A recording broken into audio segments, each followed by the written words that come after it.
Bonjour à tous et bienvenue dans cette nouvelle émission de Bonjour chez vous. Aujourd'hui, nous voulons vous encourager à plus de profondeur, à plus d'intimité avec Dieu. Notre thème est ton intimité avec Dieu peut débloquer la vie des autres. Et pour en parler, je suis avec Omer et Aurélie. Bonjour. Bonjour Nadine. Ça va bien Aurélie? Ça va très bien. Et toi-même? Ça va très très bien. Et toi mon mari, ça va bien? De bonne humeur, le soleil brille autour de toi. Oui. Oh, merci, merci. Il a toujours des petites phrases Oui, comme ça. Hein. Vite fait. Il a bien suivi fait. l'émission de cette semaine. Petite décision, grand impact. Ah ouais. On parle de l'émission de mardi. Si vous ne l'avez pas suivi, Annabelle a fait une très belle rubrique couple et relations là-dessus. On vous invite à la suivre en replay sur emcitv.com. Mais aujourd'hui, nous allons parler d'un tout autre sujet. Nous allons parler de l'intimité que nous pouvons avoir avec le Seigneur. Et cette intimité va non seulement impacter nos vies, mais impacter la vie des gens autour de nous. Et Omer, tu vas faire un conseil du coach. Oui, comment être un chrétien profond, comment développer de la profondeur avec Dieu. Vous êtes né de nouveau, il ne suffit pas juste de s'arrêter à la surface, mais aller plus loin avec Dieu. Et alors, c'est ça que je veux parler aujourd'hui et j'ai bien hâte. Yes, Ça nous donne aussi, envie, on a tout hâte, ça. ça donne envie, ça donne envie. On va commencer avec toi, ma chère Aurélie. On commence tout de suite dans la pensée du jour.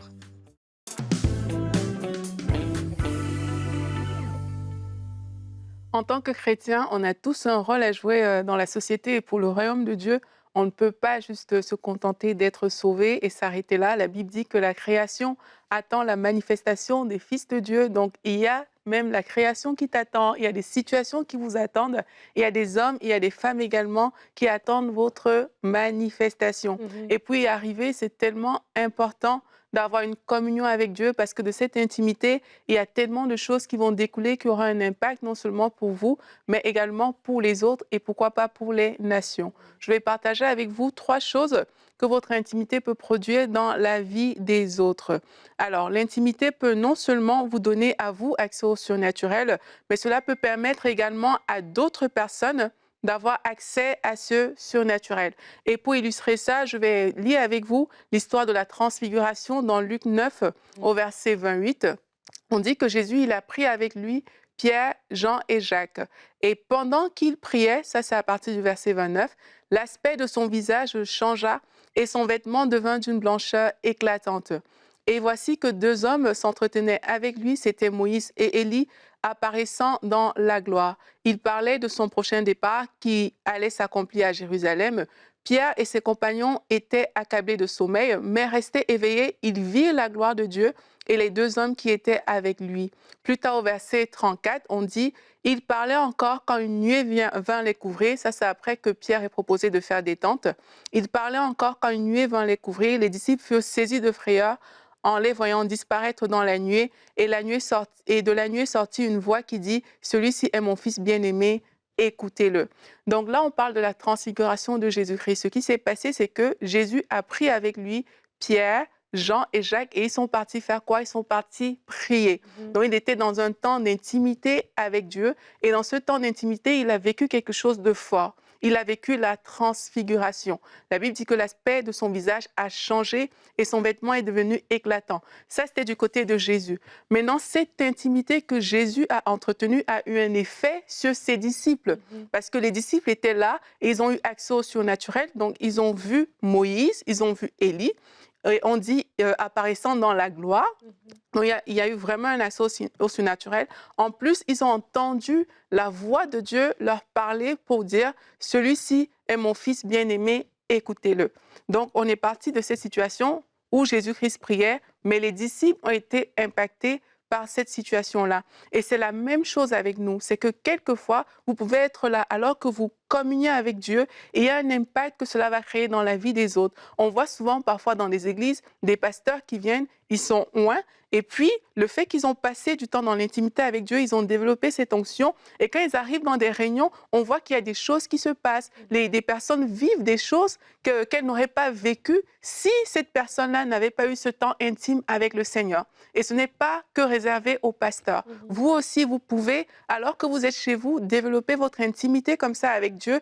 Et alors que vous la développez, il y a peut-être des gens dans votre entourage à qui cette intimité avec Dieu va bénéficier et vous pourrez avoir de l'impact comme ça non seulement pour votre vie, c'est quelque chose de très, très bon, mais également pour la vie des personnes qui vous entourent. Je pense aussi à tous ces chantres parfois qui développent une intimité comme ça avec Dieu et dès l'instant ils ouvrent la bouche, ça devient ouais, les gens vivent des choses extraordinaires. Vraiment, ce n'est pas que réservé à une catégorie de personnes. J'ai encore 2 points, mais mon temps est déjà terminé. Donc, on va le voir dans la discussion tout Oui, à l'heure. merci Aurélie pour ta belle pensée. Déjà, ton premier point est très Bénissant. bénissant, voilà, est très bénissant. Alors qu'on parle de ce thème de notre intimité qui découle un peu sur la vie des autres, c'est vrai, par rapport à l'exemple de Jésus sur la montagne, j'y avais pas pensé, c'est très bénissant. On va lire ensemble notre verset du jour. On va continuer cette émission, ça va aller.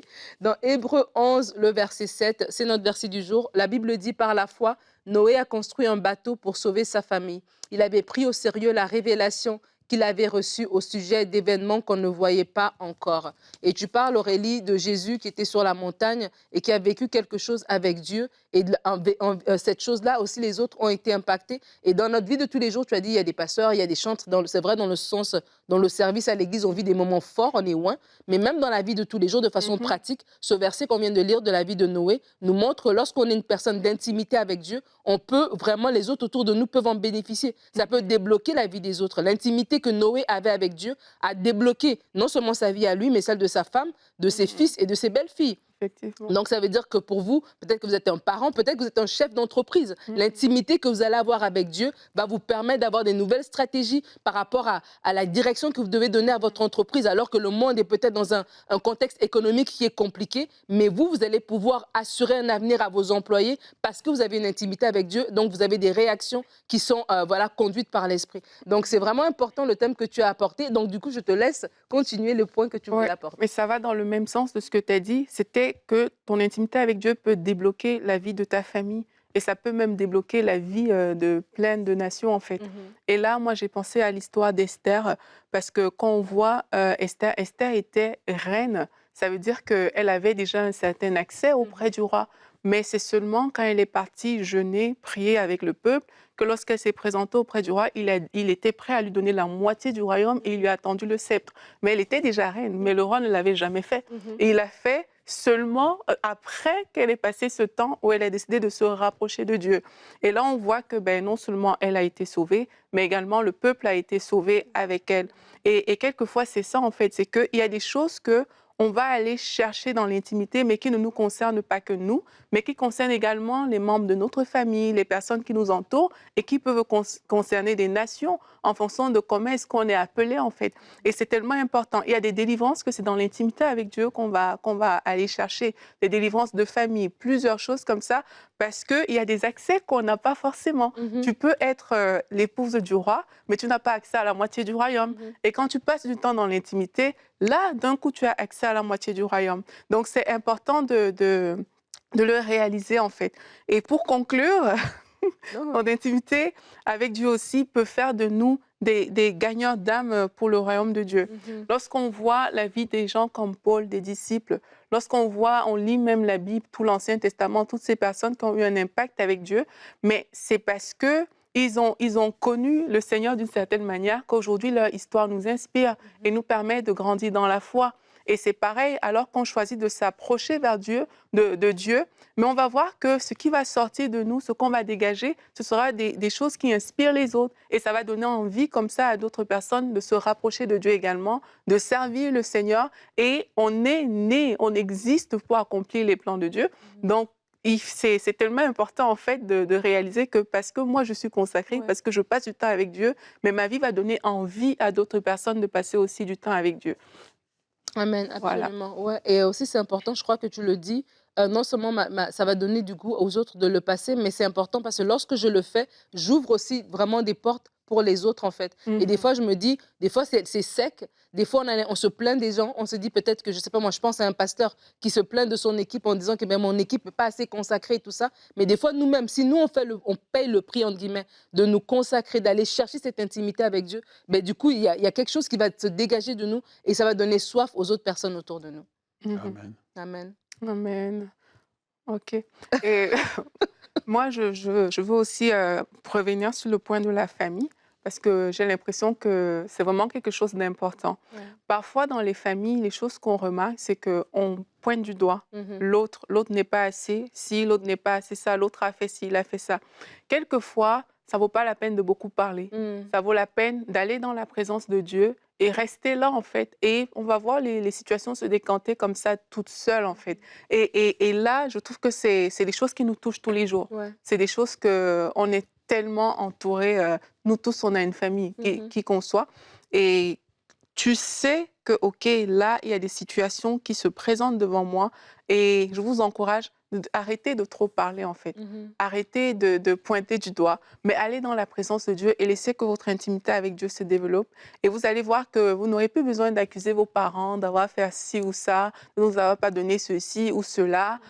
Une femme n'aura plus besoin d'accuser son mari et tout, mais dans cette présence-là, il y aura tellement de changements. Je le dis parce que plusieurs personnes disent souvent qu'elles sont allées dans la prière et elles pensaient aller pour se plaindre Oui. de leur mari, de leur frère ou sœur, mais c'est elles qui ont été transformées. Comme quoi, il y a un travail que le Seigneur fait lorsqu'on décide de se rapprocher de lui, qui permet cette transformation et qui fait qu'on s'ajuste, Mhm. en fait. Et cet ajustement-là, de lui découle beaucoup de choses pour les autres. C'est comme Mhm. ça qu'on voit des couples parfois transformés parce que la personne que tu allais accuser, en fait, finalement, c'est toi qui as changé. Oui. Et c'est ça qui a touché la personne que tu allais Absolument, mais accuser. c'est Et vrai, c'est comme ça que moi la situation se développe. j'ai des témoignages même des femmes qui étaient mariées à des incroyants. Et lorsqu'elle a choisi cette stratégie que tu dis, Aurélie, de grandir, elle, dans son intimité avec Dieu et non d'accuser son époux, mais du Mhm. coup, elle-même, elle avait tellement été remplie du Seigneur, tellement elle dégageait le parfum de Christ, Mhm. que son époux, qui était non-croyant, qui restait à la maison, du coup, commence à se dire, ah, mais tu vas à quelle église? Ben, je vais aller te déposer. Du Mhm. coup, avant, il te C'est ça. déposait, il restait dans la voiture. Ah ben, tu sais quoi, je vais Il rentrer. rentre. Bon, voilà, Ouais, je vais ça m'asseoir donne à la envie. dernière rangée. Et du coup, et petit à petit, la personne, le Seigneur touche son cœur. Mhm. Donc, en fait, je pense que c'est un rappel que Dieu nous fait confiance. Nous fait confiance par rapport aux situations autour de nous et il veut s'associer avec nous, si je peux m'exprimer ainsi. Et alors qu'on va grandir en intimité avec lui, il y a des choses qu'il va déposer dans notre cœur. Et il y a des gens autour de nous, peut-être, on peut se plaindre que, bon, je veux toucher les gens, je vais évangéliser, et puis je parle à force d'arguments, mais ce n'est pas les arguments. C'est ce qui va dégager de nous, le parfum qui va dégager de nous, qui va toucher ces personnes-là. Donc vraiment, c'est un encouragement de grandir dans notre intimité avec le Seigneur. Et peut-être naturellement, c'est plus facile de pointer du doigt, c'est plus facile d'accuser. Mais ce que Dieu nous dit aujourd'hui, c'est viens dans ma présence, grandis dans ton intimité avec moi et moi, je veux te révéler des choses et je veux débloquer le chemin devant toi. Vas-y, Et Aurélie. aussi, par rapport à ce que tu dis, le parfum, là, c'est que plus tu passes du temps avec Dieu, comme la Bible dit, mais tu es transformé à son image. Mhm. Et c'est ça qui paraît, en fait, au point où, quand tu vas passer quelque part, d'autres personnes sauront que toi, tu es différent. Et c'est ce à quoi on aspire, c'est de se dire, OK, si je suis à cet endroit-là, il faudrait qu'on sache que moi, j'ai une intimité avec Dieu. Pas parce que je suis venue le crier sur tous les toits, Mhm. mais juste à cause de mon attitude, parce qu'il y a quelque chose qui se dégage de moi qui est l'Esprit de Dieu Mhm. et qui va faire la différence dans mon environnement. Absolument. J'aimerais finir par dire que lorsque on développe en fait l'intimité avec Dieu, là, on va arriver dans ce que Moïse, justement, qui avait développé cette intimité, Mhm. la Bible dit qu'Israël connaissait les œuvres de Dieu, mais Moïse connaissait les voies de Dieu. Mhm. Et c'est ça, en fait, la différence. Et à un moment donné, on commence à vivre une vie de précision dans nos paroles, dans nos actions. Noé avait cette intimité, mais il avait une vie de précision dans le sens qu'il savait que le déluge arrivait. Il avait accès à de l'information privilégiée. Veut pas, entre les enfants dans une famille et puis le papa et la maman a accès à l'information privilégiée parce qu'elle est en intimité. Ce n'est pas la même intimité que les enfants. Mhm. Donc, c'est dans notre avantage, en fait, en nous, en tant qu'enfants de Dieu, de développer cette intimité parce qu'il y a tant de choses que Dieu aimerait nous dire, que Dieu aimerait nous révéler, mais que finalement, on n'a pas accès parce que, on vient, en fait, on dit qu'on prie, mais on vient en fait réciter notre liste d'épicerie. Seigneur, je veux ça, je veux ça, je veux ça, je veux ça. Et puis après ça, on dit Amen, on s'en va. Dieu dit quand est-ce que moi je te parle en fait? Ouais. Et tu parles de la maman qui a plus de révélation, plus d'intimité avec le papa. Et la Bible nous compare, nous, l'Église, à l'épouse. Nous sommes l'épouse de Christ. Et en tant qu'épouse, oui, nous avons un accès privilégié, mais il faut pour nous être des chrétiens profonds. C'est dans la profondeur, dans ce désir d'intimité avec le Seigneur qu'on va recevoir toutes ces révélations. Alors, comment être un chrétien profond? On en parle tout de suite dans la rubrique Conseil du coach.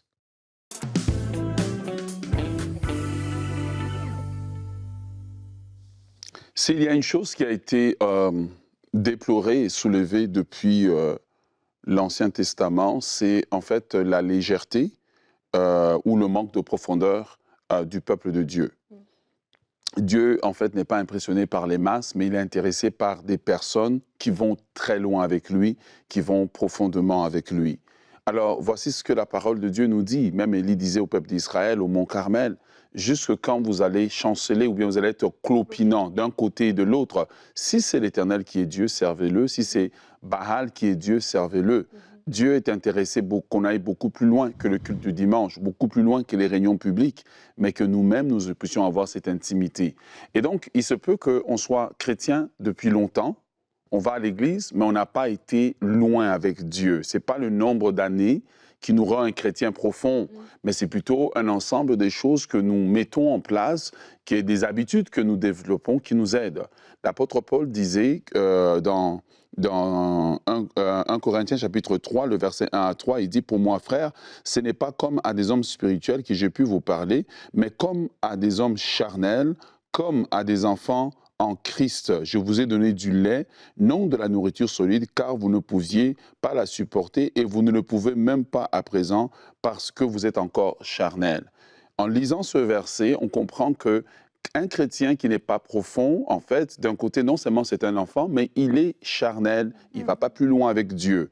Hébreu, le livre d'Hébreu, l'auteur déplore encore la même chose.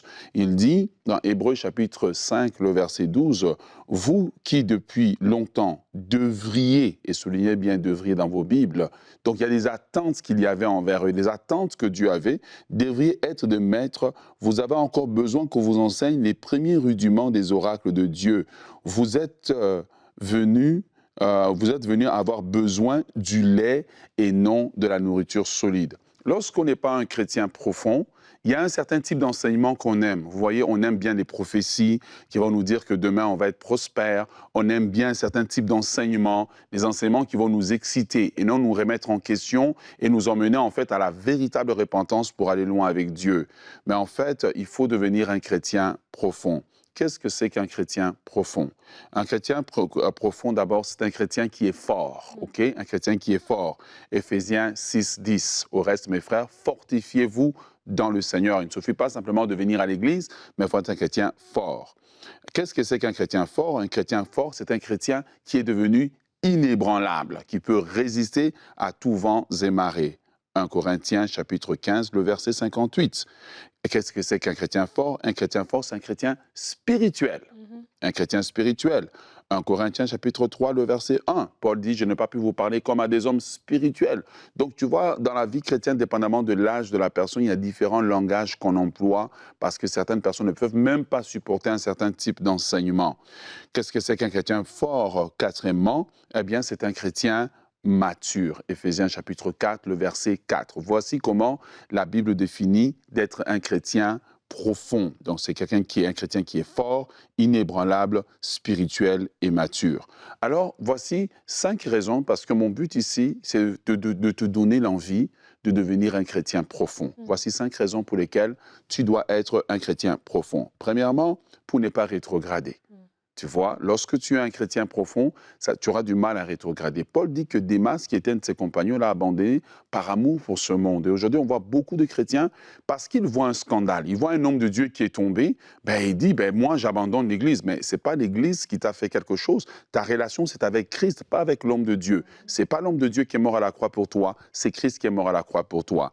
Deuxième raison pour laquelle tu dois devenir un chrétien profond, afin de tenir ferme dans les mauvais jours. Parce que nous aurons tous des mauvais jours qui arrivent. Les mauvais jours qui arrivent parce que le diable est dans ce monde, parce que les hommes sont méchants. Alors pour tenir ferme dans les mauvais jours, il faut devenir un chrétien profond, c'est à ton avantage. Numéro 3, eh bien, devenir un chrétien profond afin de pouvoir porter des fruits qui demeurent. Bien-aimés dans le Seigneur, si vous lisez bien l'évangile de Jean, vous allez voir, beaucoup de prières ne sont pas exaucées parce que nous ne portons pas de fruits. Jésus dit que ce n'est pas vous qui m'avez choisi, c'est moi qui vous ai choisi afin que vous alliez et que vous portiez du fruit et que votre fruit demeure. Il dit que mon Père sera glorifié lorsque nous allons porter du fruit. Et Dieu attend à ce que chaque chrétien puisse porter du fruit, gagner des âmes, investir dans l'œuvre de Dieu, bâtir des églises, etc. Faire des choses qui font avancer le royaume de Dieu. Alors, numéro 4, eh bien, nous devons devenir des chrétiens forts pour aider ceux qui sont faibles dans la foi. Et souvent, on a plein de gens qui se convertissent à l'Église, mais l'Église elle-même est constituée des bébés spirituels qui ne sont pas capables de prendre soin des nouveaux. Et les nouveaux se perdent parce que personne n'est là pour eux. Donc, quand tu deviens un chrétien fort, Dieu peut se servir de toi pour affermir les nouveaux qui sont venus à Christ. Et cinquièmement, c'est celle que je préfère, devenir un chrétien fort pour plaire à Dieu. Dieu a de la joie lorsque nous nous plaisons, lorsque nous devenons un chrétien mature. C'est comme chaque parent qui est content. Moi, j'imagine, nous, quand notre premier enfant a commencé à marcher, waouh, on était contents. Et puis le jour où le dernier a quitté la couche, moi j'ai fait une fête à la maison. J'étais très heureux, je dis Amen, gloire à Dieu. Une étape est terminée. Et vous vous imaginez la joie des parents, c'est la même joie que Dieu a. Et Dieu a de la tristesse dans son cœur quand il voit que tu es chrétien depuis 5 ans, depuis 10 ans, depuis 15 ans, et puis tu es toujours un chrétien charnel dans les commérages, toujours les mêmes péchés qui se répètent, etc. Et quand même on essaie de te prêcher, Dieu essaie de te parler, eh bien tu te fâches, tu changes d'église. Mais le problème, c'est pas de changer d'église. Le problème, c'est que tu dois devenir chrétien profond. Alléluia. Alors, comment développer de la profondeur maintenant? Eh bien, je vais te donner 5 façons de développer de la profondeur. Premièrement, développer de la profondeur en grandissant dans votre soif pour Dieu. Priez Dieu qui vous donne la soif.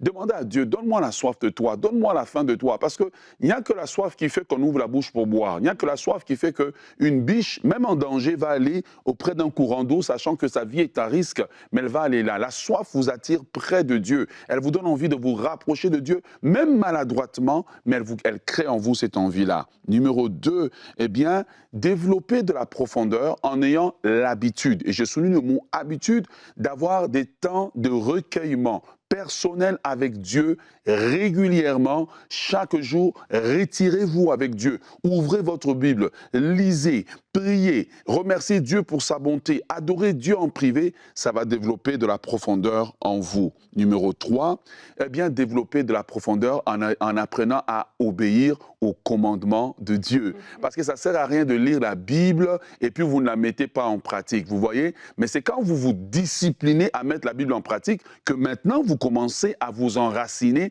et à être un chrétien profond. Voilà. Alors, quand vous mettez la parole en pratique, vous devenez fort, vous vous développez et vous plaisez à Dieu, en fait. Dieu a du plaisir à cela. Dieu n'a pas du plaisir quand tu parles en langue pendant 3 heures. C'est toi qui t'édifies, en fait. Dieu n'est pas édifié par ton parler en langue. C'est quand tu mets la parole en pratique. Et l'Épître de Jacques nous dit, ne vous bornez pas simplement à écouter la parole, mais mettez-la en pratique.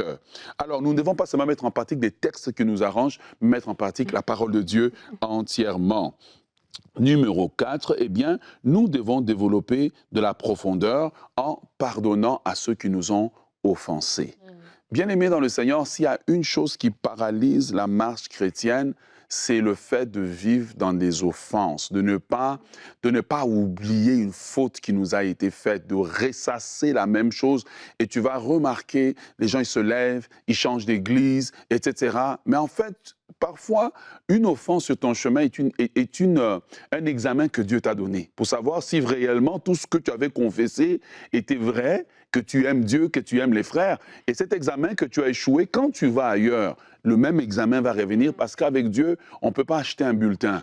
Avec Dieu, on ne peut pas... Voilà, quand tu redoubles, tu peux redoubler pendant 15 ans. C'est toujours la même classe que tu redoubles parce que Dieu veut que tu puisses graduer à l'école des offenses. Et quand vous parvenez à pardonner les offenses, il y a le texte ici en hébreu qui le dit. Hébreu chapitre 12, il parle des racines d'amertume. Il y a plein de chrétiens qui ne peuvent pas développer de la profondeur parce qu'ils sont en mer contre leur pasteur, en mer contre leur père, en mer contre le dirigeant de louange, en mer contre une panoplie de personnes. Et quand vous les écoutez, et même quand Dieu essaie de parler, ils ne peuvent pas entendre la voix de Dieu. Pourquoi? Parce qu'ils entendent au travers les oreilles de l'offense. offense. Il faut que Dieu puisse vous guérir votre cœur et que vous puissiez être une personne qui réellement avait pardonné les offenses afin de pouvoir grandir spirituellement. Parce que les offenses, qu'est-ce que ça fait? C'est comme de la puce spirituelle, une infection spirituelle qui rentre dans votre organisme spirituel et qui ronge votre relation avec Dieu. Même quand vous priez, vos prières, comme on dit en anglais, sont fake en fait. C'est des prières d'apparence, ce ne sont pas des prières sincères parce que quelque part dans ta prière, lorsque tu vas aller plus loin avec Dieu, Dieu te présente l'offense, il dit, veux-tu pardonner? Toi, tu dis non. Dieu dit, il n'y a pas de problème. Tu t'arrêtes à ce niveau-là. Si tu vas aller plus loin, tu dois pardonner à ceux qui t'ont offensé. Et c'est ce que Jésus disait dans le Notre Père. Ah, le cinquième. Le cinquième. Eh bien, le cinquième point, pour pouvoir développer de la profondeur, il faut appliquer ce que l'apôtre Jean dit. Il faut apprendre à ne pas aimer le monde et ce qui est dans le monde. Les clés de la profondeur, c'est ça. Apprendre à ne pas aimer le monde. Ça ne veut pas dire que je ne veux pas m'acheter une voiture, mais je ne suis pas attaché à la voiture. La voiture n'est pas une idole pour moi, tu vois. La télévision n'est pas une idole pour moi. En fait, je suis prêt à laisser aller tout ce que Dieu me demande de laisser aller. Tu vois, Abraham a démontré qu'il était profond le jour où Dieu a demandé Isaac. Abraham a sûrement pleuré, mais il a dit à Dieu, si tu le veux, je suis prêt à te le donner. Et Dieu a dit une chose à Abraham, je reconnais maintenant que tu m'aimes, tu vois. Je reconnais que tu m'aimes. Et Dieu a dit à Abraham, parce que tu as fait cela, et Dieu va redonner la promesse à Abraham. Dieu va redonner la promesse de l'héritage à Abraham. Abraham a accédé à l'excellence de Dieu parce qu'il avait appris à ne pas être attaché à des choses. Nous sommes attachés à tellement des choses qui nuisent à notre relation avec Dieu, mais le livre de 1 Jean nous enseigne de ne pas aimer le monde, de ne pas être des amoureux du monde et ce qu'il y a dans le monde. C'est quand nous allons développer ces 5 choses-là, la soif de Dieu, le temps de recueillement quotidien, obéir aux commandements de Dieu, pardonner les offenses et ne pas aimer le monde, que nous allons alors être des chrétiens profonds. Je termine en disant, on peut être un pasteur, un évangéliste, un serviteur de Dieu, mais on n'a pas de la profondeur en fait, parce que quand l'apôtre Paul parle aux Corinthiens en leur disant que vous êtes charnels, il ne parle pas seulement à une personne, il parle aux leaders inclus. Donc il se peut aussi que nous soyons dans l'exercice du ministère, mais on n'est pas profond. Pourquoi? Parce qu'on est amoureux des offrandes, amoureux de la belle veste, amoureux des invitations, mais on n'est pas amoureux de Jésus. Alors que Dieu nous aide à être des chrétiens profonds. Amen. Merci énormément pour cette profonde rubrique Conseil du coach que je vous invite à réécouter. Je crois que c'est une interpellation pour chacun d'entre nous qui sont reconnus à travers ces différents points que tu as mentionnés. Et j'aimerais dire que tu es un chrétien profond, je le dis. Ton intimité avec Dieu a débloqué ma vie à plusieurs moments dans les saisons de ma vie. Merci pour le prix que tu paies dans ta consécration. Et merci Aurélie, toi aussi tu es une chrétienne profonde. Je suis entourée de chrétiens profonds. Alors nous espérons que vous avez apprécié cette émission. On va se retrouver demain. Demain, notre thème du jour sera « Ton passé ne doit pas dicter ton avenir ». Et nous aurons une rubrique « C'est mon histoire » avec Aline, aussi connue sous le nom de Lady Lesty, qui va venir raconter son témoignage. Malgré l'inceste, l'assassinat de son frère et un AVC, elle est toujours debout. Alors soyez bénis frères et sœurs. On se dit à demain pour une prochaine émission de Bonjour chez vous.